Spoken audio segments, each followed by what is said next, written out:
Salve, meus fios! Hoje nós vamos falar com calma e com verdade sobre um tipo de mediunidade que muita gente teme, mas pouca gente compreende. A mediunidade de transporte. Agora vamos pelo começo.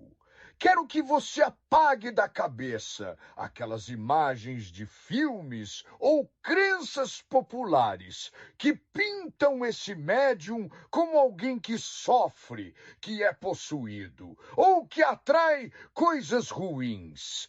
Isso não é verdade. O médium de transporte não é um imã de dor. Ele é, na verdade, um ponto de passagem. Ele é como uma ponte entre dois mundos. E como toda ponte, precisa estar firme, segura e bem construída.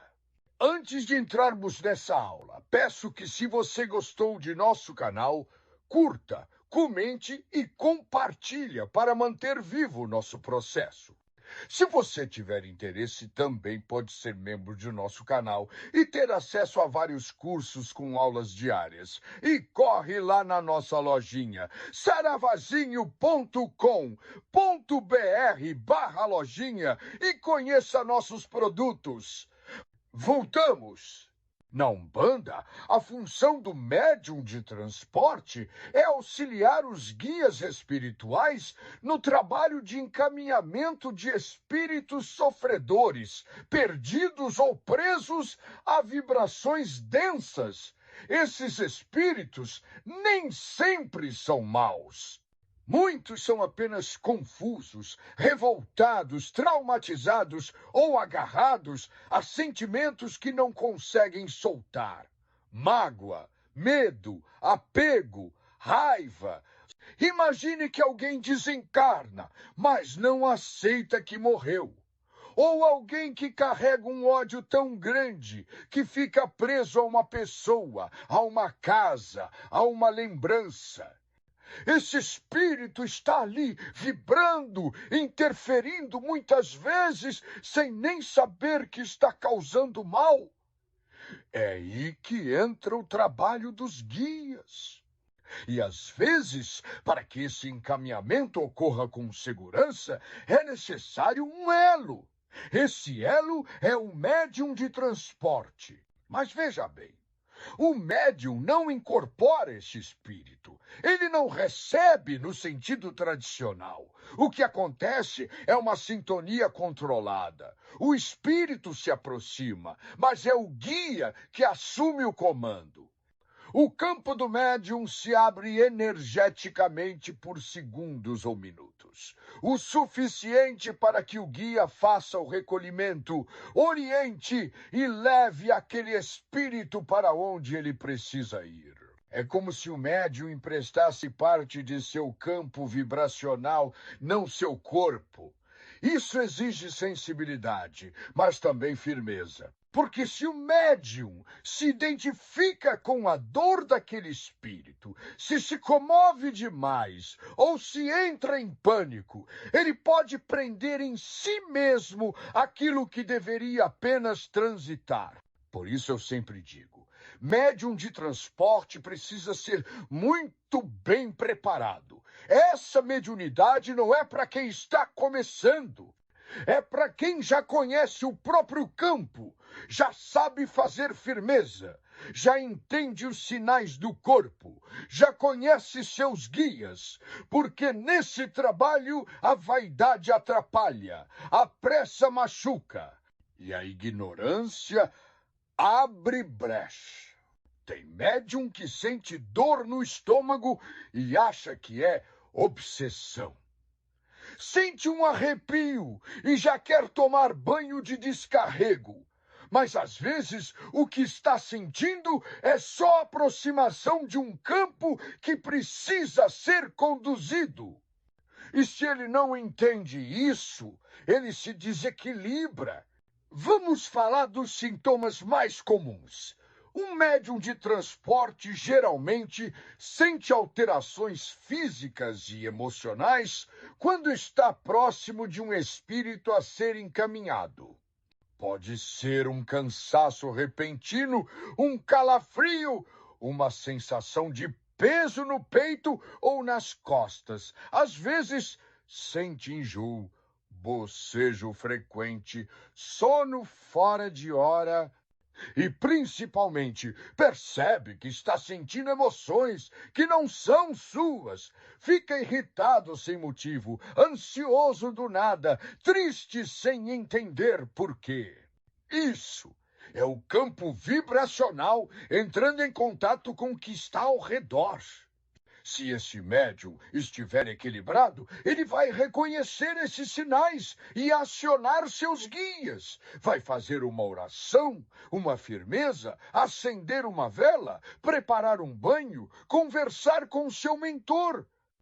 E então aquele espírito que estava preso vai conseguir ser acolhido e encaminhado sem que o médium precise adoecer por causa disso.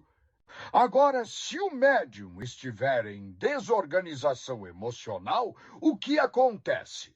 Ele começa a absorver e, ao invés de servir como ponte, ele vira depósito. A energia não flui, ela gruda. E isso pode gerar sintomas mais sérios.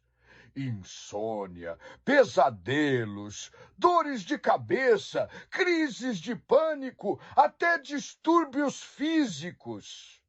Não porque o espírito é mau, mas porque o campo do médium não estava pronto para aquele tipo de trânsito energético. É por isso que o preparo é fundamental. Ninguém vira médium de transporte só porque quer. Essa mediunidade geralmente se manifesta naturalmente. E quando isso acontece, o próprio guia vai mostrar como lidar. A casa espiritual também tem um papel importante: orientar, treinar, proteger. Tem terreiro que separa funções muito bem. Um médium não incorpora, mas está ali na retaguarda, sustentando o campo para que os guias façam a limpeza. E esse trabalho é silencioso, mas poderoso. Sem ele, o encaminhamento não acontece. Eu também quero deixar algo bem claro aqui. Médium de transporte não é médium inferior. Tem gente que acha que por não receber guia diretamente, esse médium é menos. Isso é um erro. Cada médium cumpre uma função dentro da corrente. O transporte é uma das mais difíceis, porque exige doação, equilíbrio emocional e constância energética. Também é importante dizer: transporte não é exorcismo. Umbanda não expulsa espírito como quem briga. Umbanda acolhe, orienta e direciona. Quando o espírito está preso à dor, ele não precisa de grito, precisa de luz. O médium de transporte ajuda a abrir essa luz e os guias fazem o resto.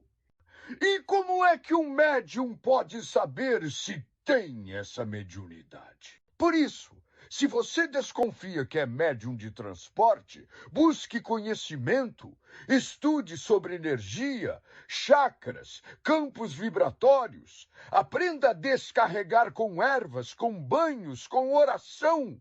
Mantenha sua casa limpa, seu altar firme, sua mente organizada. Evite contato com lugares e pessoas que te puxam para baixo. E, acima de tudo, fortaleça sua relação com seu guia. É ele que vai te ensinar, passo a passo, como servir. E nunca se esqueça, o verdadeiro médium de transporte é aquele que sabe deixar passar. Não segura, não se apega, não se identifica. Ele permite o fluxo, acolhe sem absorver, orienta sem julgar.